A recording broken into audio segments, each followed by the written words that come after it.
Instagram ने हिंदुस्तानी भाव का अकाउंट डिलीट कर दिया। इस बात से खुश होकर हिंदुस्तानी भाव के विरोधियों ने उन्हें गालियां देते हुए वीडियो बनाया। ये देखकर हिंदुस्तानी भाव के समर्थकों ने उन विरोधियों को गालियां देते हुए वीडियो बनाया। दिन भर यही सिलसिला चलता रहा। अगर आप मुझसे पूछें कि इनमें से सही कौन है और गलत कौन है, तो मैं कहूँगा दोनों गलत है, दोनों की भाषा गलत है। क्यों? इसका एक रीज़न है। जब आप सभ्य समाज में हैं, सिविलाइज्ड सोसाइटी में हैं, तो आपको कुछ नियमों का पालन करना पड़ता है, कुछ सीमाएं बांधनी पड़ती है, कुछ हदों में रहना पड़ता है। फ्रीडम ऑफ स्पीच है। मॉडर्न विचारधारा के लोग, आधुनिक विचारधारा के लोग, कुछ भी बोलने को स्वतंत्र लोग, जो आजकल स्टैंड अप कॉमेडियंस को सपोर्ट कर रहे हैं और स्टैंड अप कॉमेडियन कुछ भी ऊट पटांग बोल रहे हैं, इन लोगों के मन में ये होता है कि फ्रीडम ऑफ स्पीच है, बोलने की आज़ादी है। लेकिन एक बात याद रखिएगा, बोलने की आज़ादी है, लेकिन कुछ भी बोलने की आज़ादी नहीं है।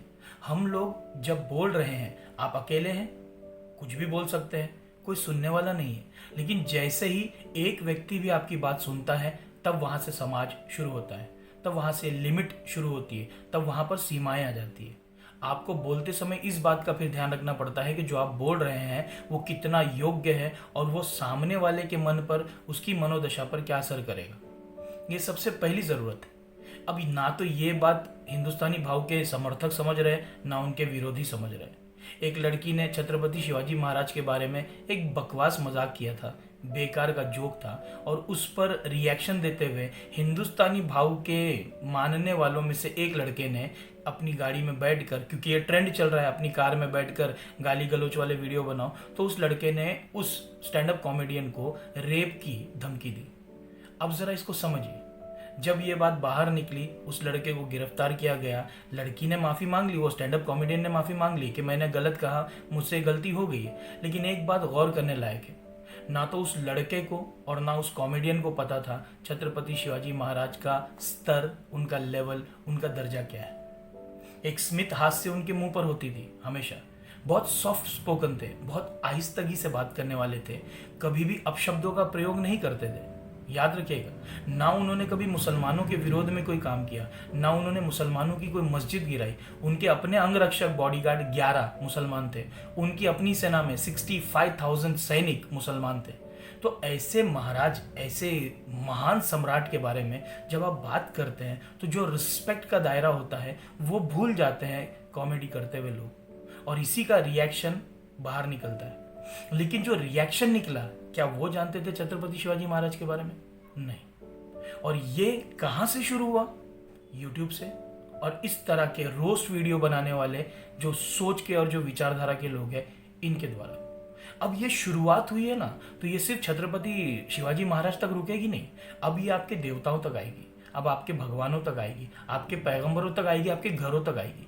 क्योंकि भाषा की लिमिट ना तो समर्थक जानते हैं ना विरोधी जानते हैं, और यही समस्या हम लोगों के घर तक पहुंची है। कौन सपोर्ट करता है ऐसे लोगों को? कैरी मिनाटी के वीडियोस कौन देखता है? टीनेजर्स, जवान होते हुए लोग, मतलब मान लीजिए 12 साल से लेकर 22-25 साल तक की एज के लोग। इसका मतलब क्या निकला?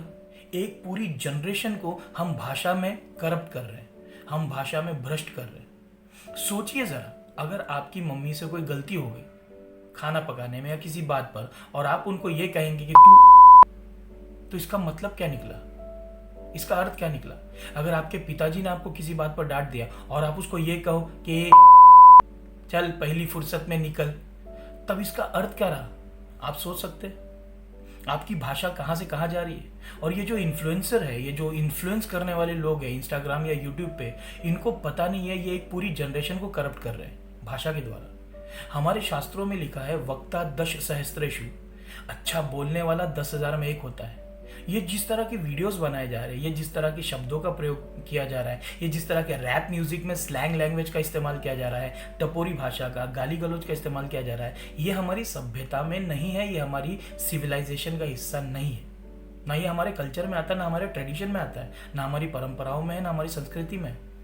अगर आप नरेंद्र मोदी साहब के बारे में असदुद्दीन ओवैसी साहब को बोलते हुए सुनेंगे, दोनों विरोधी है, लेकिन कभी भी ओवैसी साहब ने यही कहा है वजीर आजम नरेंद्र मोदी साहब, और नरेंद्र मोदी साहब जब भी राहुल गांधी के बारे में बोलेंगे तो राहुल गांधी जी ही बोलेंगे।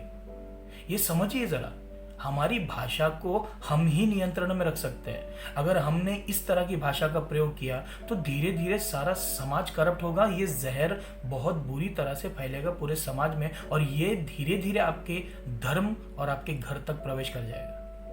और ये हर उस व्यक्ति को समझना होगा जो हिंदुस्तानी भाव को सपोर्ट करता है या उनका विरोधी है। भाषा का प्रयोग ज़रूरी है कि सही तौर पर किया जाए।